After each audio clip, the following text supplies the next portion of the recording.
हरिओम. मुष्टी, मुष्टिमुद्रा. मुष्टी म्हणजे ताकदीचं प्रतीक. मूठ ही ताकदीचं प्रतीक मानलं जाते.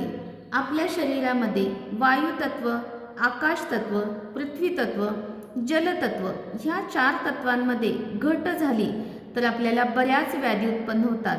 ह्या 4 तत्वांचं संतुलन बिघडल्यावरती ज्या व्याधी उत्पन्न होतात त्या सर्व व्याधींवरती काम करणारी अशी ही मुष्टिमुद्रा सहज सोपी करण्यासाठी अलगद ही 4 तत्व एकत्र घेऊन अलगद मूठ मिटायचे आहे आणि अग्नितत्वाने अनामिकेच्या पाठीमागच्या भागावरती अलगद दाब द्यायचा आहे.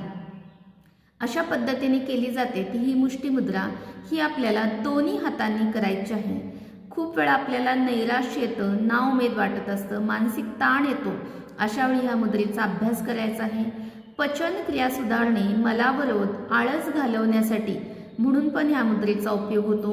स्थूलता वाढ झाल्यानंतर खूप वेळा आपल्याला भुकेची जाणीव होत नाही, सुस्ती वाटत असते, निष्क्रिय वाटतं, सूज येते, कफ झाला असेल तर त्यावेळी सुद्धा ह्या मुद्रेचा आपण निश्चित पद्धतीने अभ्यास करू शकतो.